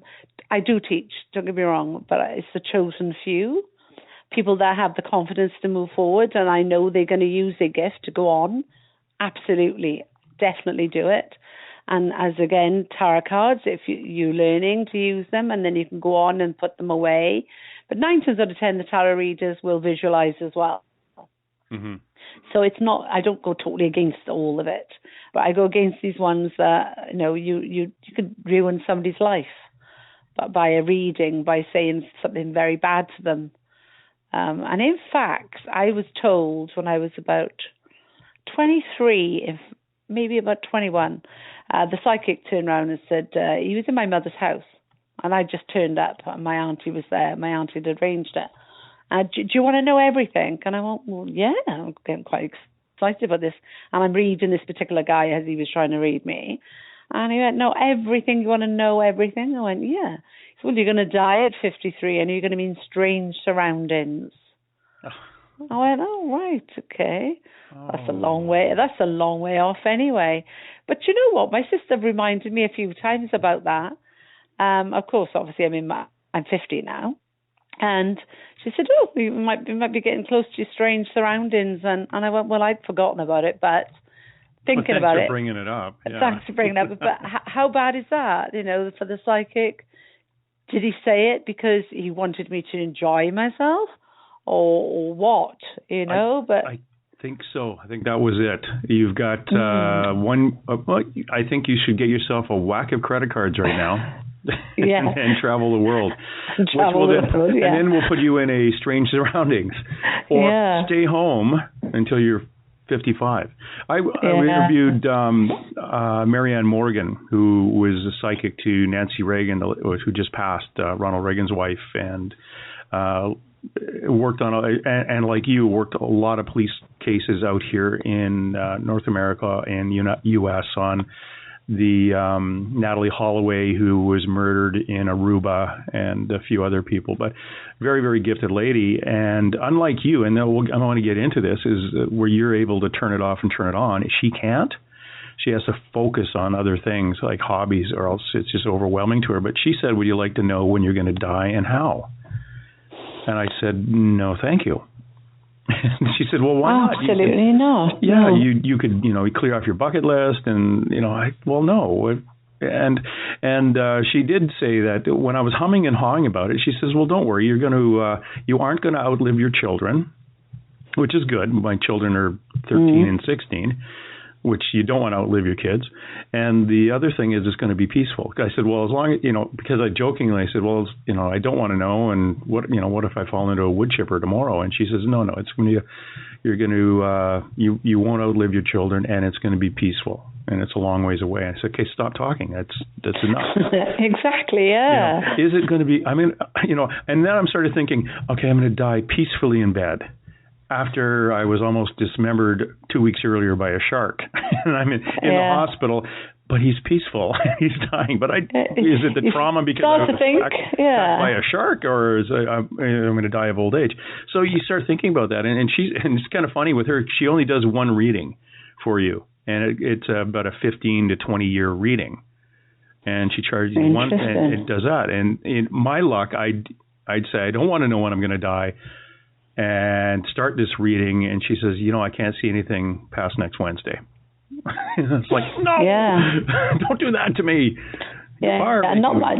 She sees quite. How many years does she see into the future? Maybe it's 10 to 15. Wow. And that's the one reading you get, unless she's like somebody. I think she read for one of the Rockefeller, this big matriarch of a very wealthy family in the U.S., and who then asked Marianne, when is my husband going to die? And she said, well, he's going to have a heart attack in 3 months, and which totally freaked the Rockefeller lady out and basically sent her away. Get out of here, you've ruined my life, blah, blah, blah. Well, 3 months later, her husband dies of a heart attack. Well, Mrs. Rockefeller calls up and says, get that Marianne back here because she's good. She'll know what.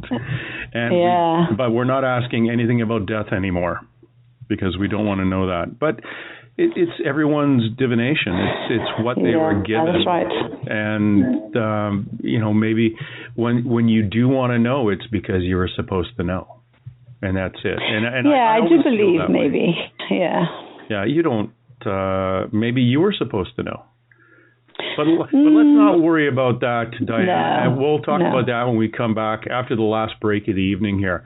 Again, we're going to be right back with Diane Lazarus. Look her up, dianelazarus.co.uk. She's not just the psychic. Given the right trigger, this girl is a living weapon. Want to find out what's coming up on the Spaced Out Radio Network? Go to spacedoutradio.com, where you can find our daily list of shows and guests appearing throughout the week. Want to tell us your story? Be sure to sign up for the Spaced Out Forum for free. Maybe you have a psychic question. Drop in and say hi to Catherine in Cat's Corner. spacedoutradio.com, your 24-hour source for UFOs, ghosts, conspiracies, and more. Check it out today. The Phoenix Lights, Roswell, secret military aircraft, flying saucers. Let's check out the sky together.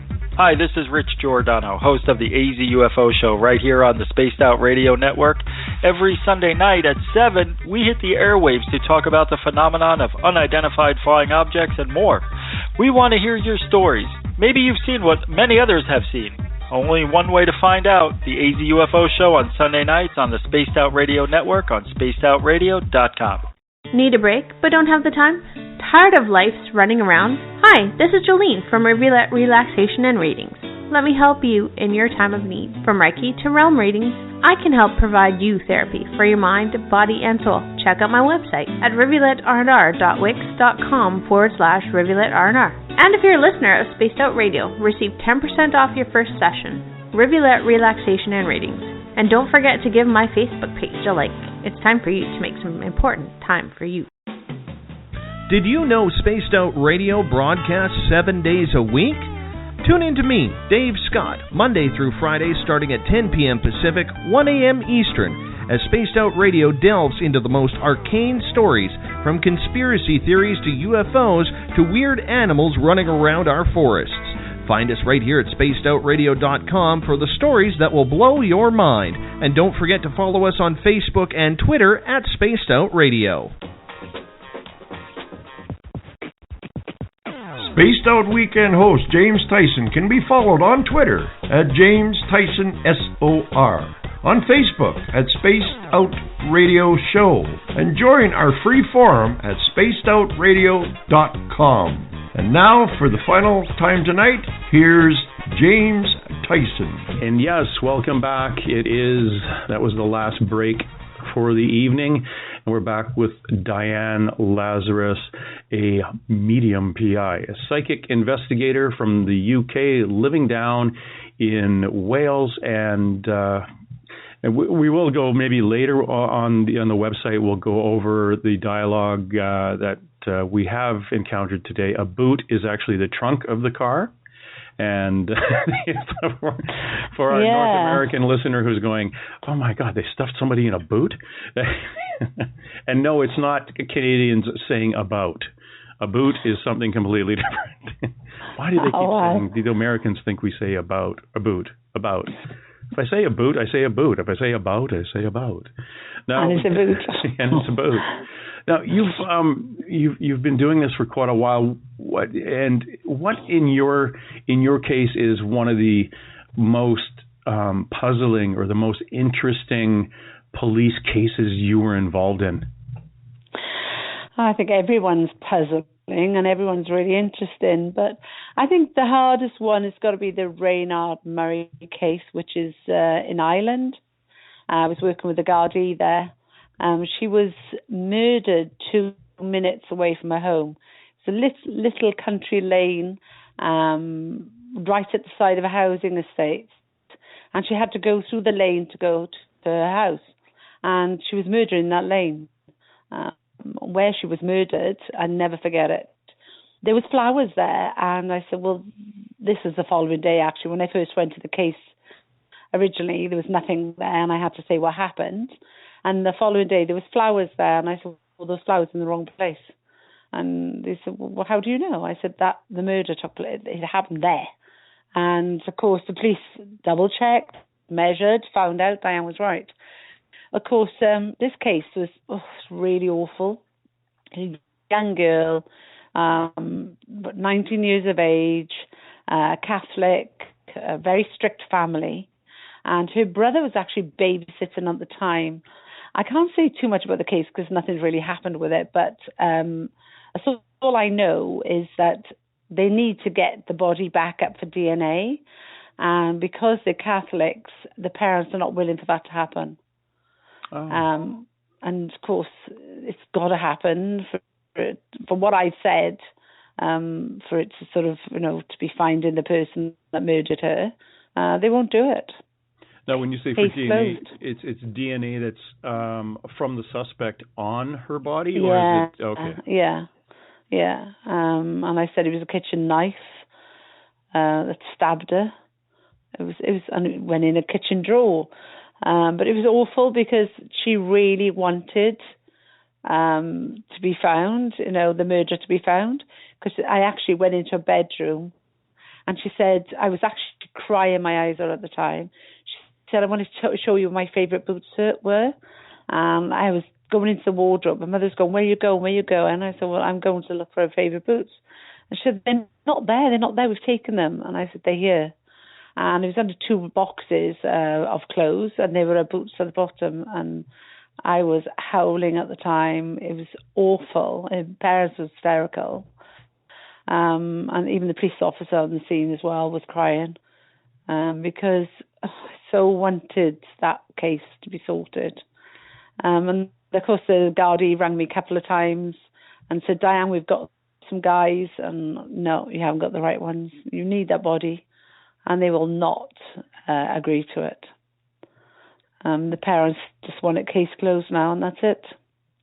That's really frustrating for me. In some cases I've read about and I've seen that where the spirit comes through and says, this will not happen for 10 years. Has she given you any idea of maybe her parents would have passed at that point? Well, the DNA, and it's hard to get the DNA off in 20 years from now or 30 years from now. Yeah, exactly. So I don't see that one being resolved.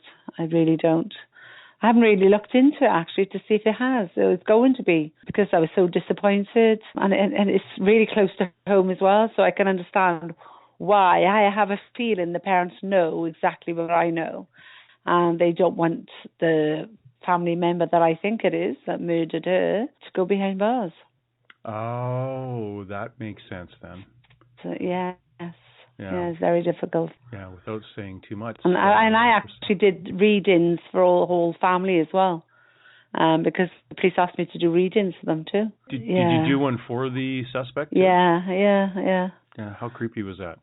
Yeah, well, the person was absolutely hysterical from the moment they sat down, crying the whole time. There was enough evidence as well, never mind whatever else I've seen. But yeah, it was very awkward, very difficult.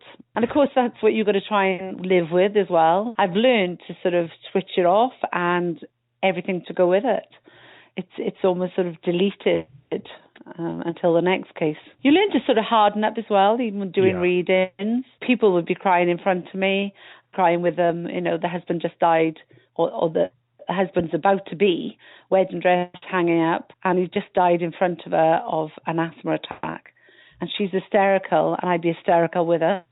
And I'd go into a state of depression, and couldn't read any more that day. So I've learned to control all that now, and it took many years. But of course, you take on the emotion with them. That's the empath, yeah. Yeah, and that's the hardest thing to deal with, to be honest with you. Yeah, it would be. When I was before I knew anything about being an empath, I was a new young Mountie up in northern Canada. And every time I went to a crime scene or somebody reported from their bicycle or car being stolen to a domestic issue, by the time I left, it became my issue. And, I gave 10% of myself to them. Well, you can only do that 10 times a day, and then you go home as just an empty shell. It was horrific, absolutely horrific the way I felt. And then somebody told me, so no, empathize without taking on their grief, without taking it on as your own personal issue. So I started doing that, and I survived. But man, oh man, that was hard. Do you know? I find that's why I look. I have a desk. The person sits to the left of the desk or right, whatever, which office I'm working in, and I look at a blank wall. I don't look at them. I find it easier to look at a blank wall and not to look at them. They come in, they sit down, the tape goes on, the CD goes on, and I look at a wall. I don't look at them at all. And I'll do their personality, then I look into their past, I look into their present situation, I talk to the spirits on the other side whilst talking, and giving all the information to them. And I can see 10 years ahead. But I don't only do that person, I'll do the neighbour, talk about the dog, their auntie, their sister-in-law, the mother, and apparently, when I've done school teachers, the teachers, all of them, they all sit and listen to it. And the families, the all family member listen to it, because I pick up on each and every single one of them. So one reading is probably a reading for 20 people. So I don't work every day because of that. Oh, no. And, of course, the energy you put out, it drains you completely. So I could work every single day of my life if I want to. I have enough people that were all waiting for me for readings. But I don't. I choose to do what I need to do, and I earn what I need to do, and I like doing murder cases. I love doing burning readings. I love doing telephone readings. And I love, obviously, my life, more importantly. Yeah. And my family, so... Well, for the next 3 years anyway. Yeah, well, no, plus. I will not plant that in my brain. Oh, okay, good. It's not going to happen. We have free will. Yeah, and I am going to see my 70th birthday, 80th, maybe 75, maybe. But my mother's 74 and she looks about 60, and she acts about 60. Well, what was fascinating... I'd say 80 then. And nobody believes, I know. No, you look like you're in your mid-30s, early 30s. Yeah, well, my daughter gets asked all the time, is that your sister? And I'm with her all the time, and she lives in Dubai, and I'm not her sister, I'm her mother. But it's because I do healing as well. But my mother's side of the family, they're Irish, and they're all young, and of course, young looking, and on my dad's side there's Indian in the family as well, so I've got the best of both genes. But I do healing, and I believe the meditation works too, and of course I train in the gym and I do all the normal things in life. But I've got good genes. I'm very lucky. But well, good for you. You're gonna last 1,000 years, don't worry about it. Yeah, that's good. Well, Diane, do you get dreams? Does spirit or energy come to you in dreams also? Yeah, I've had that. I would say dreams. I say they stand there in my room. I literally stand there, literally standing up in my room. So, but dreams, I've dreamt of things and they've happened, and I analyze people's dreams. I didn't know I could actually do that, but whilst writing the column, I was asked, what can I do with dreams? And I said, well, I'll have a go. And if somebody would tell me a dream, psychically, I can answer them exactly how it would mean into their future or their particular life at the time.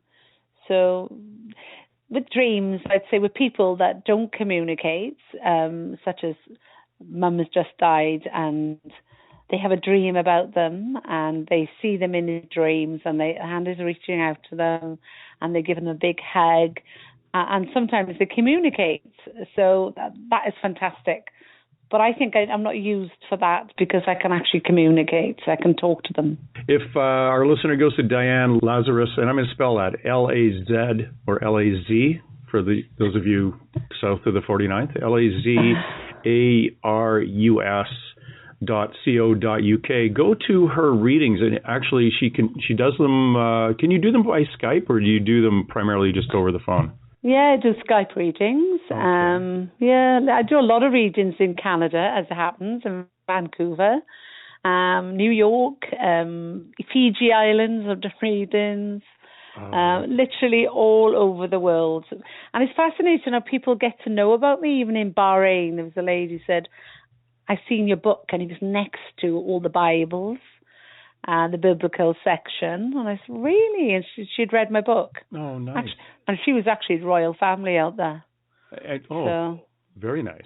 Yeah. And not only did I read in, she was offering me a ring, diamond ring, and I wouldn't take it. Well, phone her back. I'll take it because we need to get some money into our radio show just to pay off this.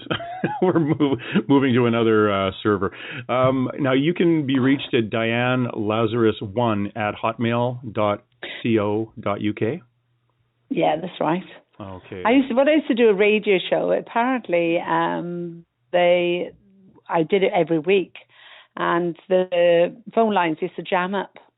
Oh, they do. Because doing readings on air, because people be ringing, and so I was pretty good at it. And apparently, I could tune in on air. We have a show every second Sunday. It's called Two Mediums and a Large. Guess which one I am? And it's very popular. Now, you actually do past life readings for what works out to about $71 US. It's £50. That's right, yeah. 50 quid? Yeah, 50 quid. I find it hard to do, actually. Oh, you do? So I take quite some time over it. Yeah, and sometimes the person really don't want to be the Nazi or whatever. And I always say to people, if you're going to ask a question, think about it first, because you might not want the answer. Oh, yes. I had I had my past life regression done. For about 3 times what you charge. And it took a while to hypnotize me, but I went back and I had some questions regarding to aircraft from World War II that I used to always see, think it was attached to my dad, who was in the RAF in a bomber during World War II. And sure enough, there I was flying an airplane in World War II, except I landed on a nice grassy field in France and got out, and I was a Luftwaffe pilot. Oh, wow. At the same time as my dad was trying to shoot me down. Probably not I don't know. It was he used to bomb around the south of France, and they'd send out fighters after him. But it was the oddest thing. And not that I died in World War II. I ended up dying of respiratory failure in a hospital after the war. But, it was very, very interesting. Absolutely fantastic. I question it because, if that energy passes over, for instance, now you were at a past life, and then I can communicate with your energy.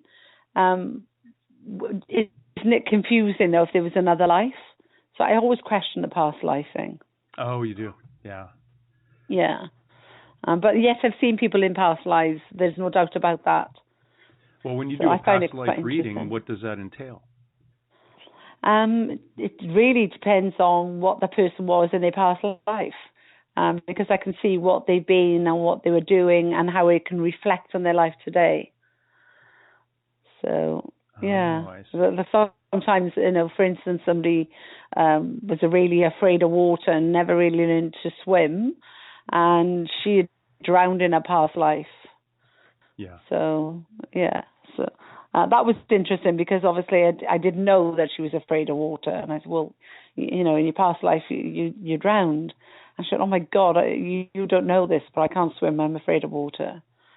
So it is interesting. I find them interesting, but I find them hard to do myself because it takes time. It takes a lot of time and a lot of pressure. But it's interesting because sometimes I work with a photograph and I'm not the person. And, of course, I've really got to look into it. Because you've got to go through their life and then go way back because obviously it's a photograph. But I can read a photograph just as good as I can read a person, though. Oh, you can do that. Yeah. Do you do, or have you ever tried psychometry, where you could touch something and... Yeah, I used to do that when I was probably about 18. I used to when I was 18. Child's play. That's how I started, and that's what I teach people to do. So I think it's wonderful. But myself, I find that I pick up too much on it. Like the person just held it, or I pick up too much on it. So, but I teach people to do it. Okay, you and I are going to chat because I have a proposition that I have to bounce off somebody, and you might be the person. So hang on after we go off air. I'm not going to tell my listener about it until later, but much later, probably another few months. But it's something very, very interesting, and I wanted to run it by you. Before we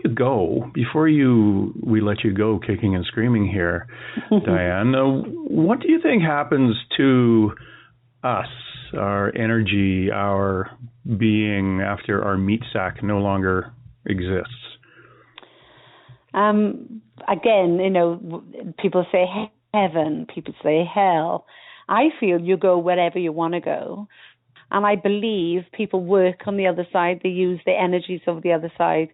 I've known a chap that had passed over at a young age, motorcycle accident. He'd gone to people and tried to attach themselves to people on bikes and said, try and slow down. Slow down. When you're listening to inner voice, like I hear my inner voice, I used to drive a Porsche 140 miles an hour. I did, honestly, I've done it. And my God, I've listened as well. And I stopped. And thank God I did, because it was a mattress in front of me and I would have died, literally died. Yeah. And another incident with my dog jumped down into the well of the car. I thought something's going to happen. And a huge lorry came right across from one side right into the front of me, and I had to swerve and avoid it. All because of my dog. Saved my life. So it's listening to the inner voice, and that inner voice is somebody that's passed over an energy field, an energy that's passed over. So they work on the other side. They try and communicate. They try and help.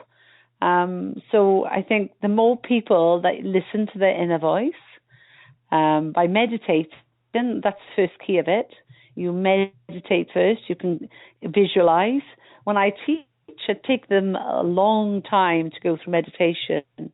Whereas when I'm teaching them to go through meditation, I teach them to go into their own future and visualize, for instance, their next house. And then the person I'm teaching has said, oh my God, Diane, I moved into this house. I've seen this kitchen before. It's what I've seen in meditation. And they use it, and they start using it all the time then, naturally.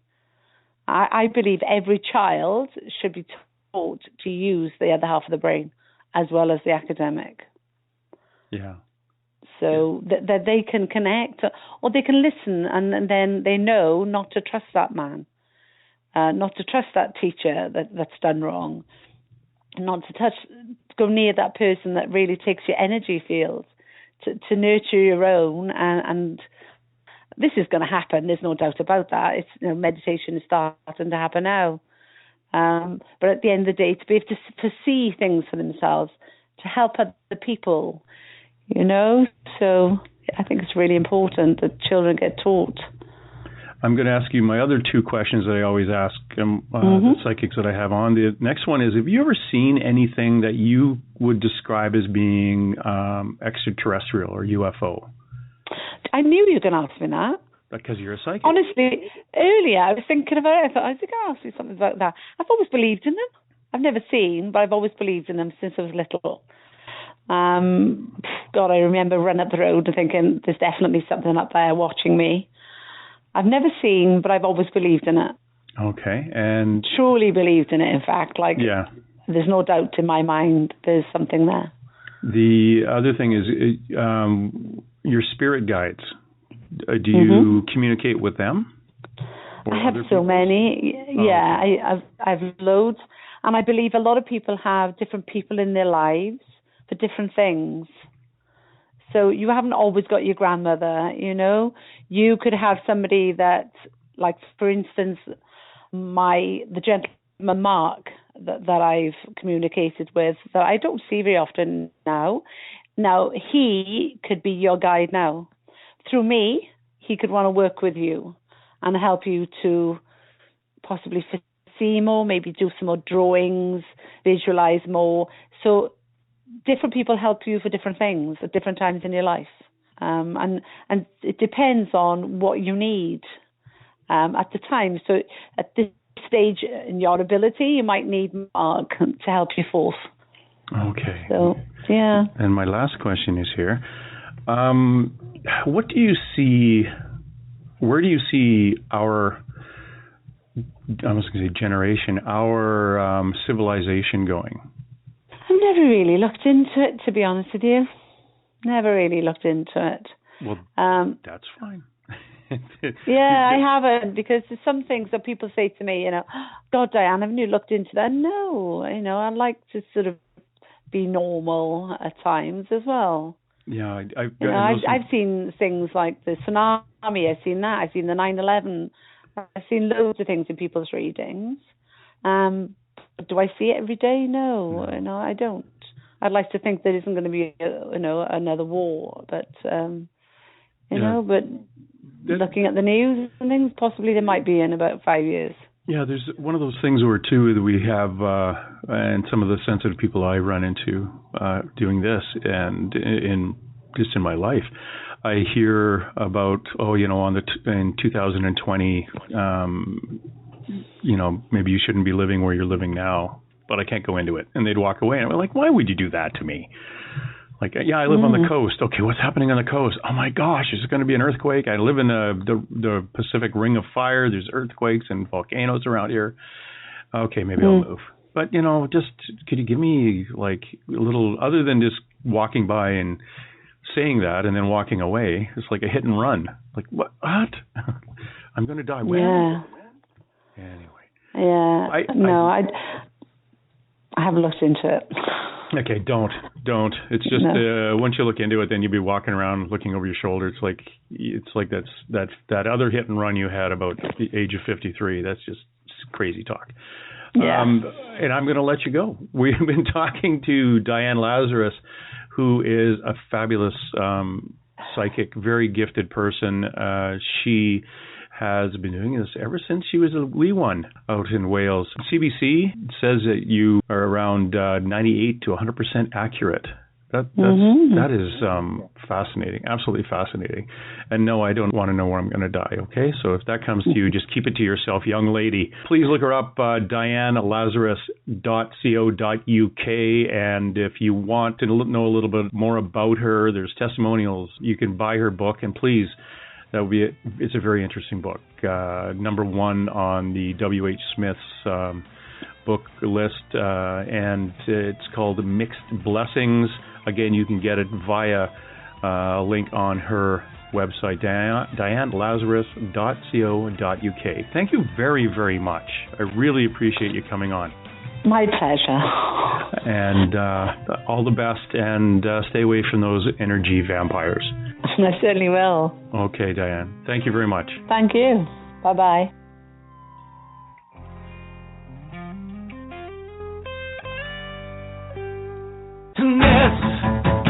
It's our last goodbye.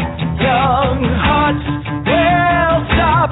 Torn souls set free. All that we have is now.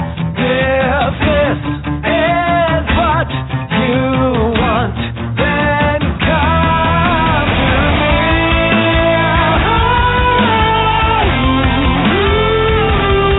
All right, that's it. Let's roll. And hey! Let's be careful out there.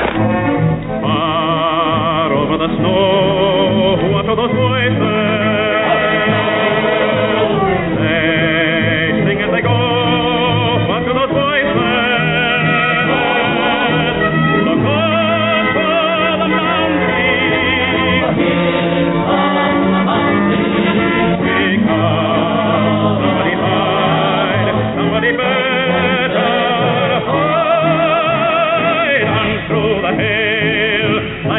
pack of angry wolves on the trail. We are after you, dead or alive. We are out to get you, dead or alive. And forget your ghost. If you're the one, better run away. Son, you are done. Throw your gun away. Here come the Mounties to get the man they're after now.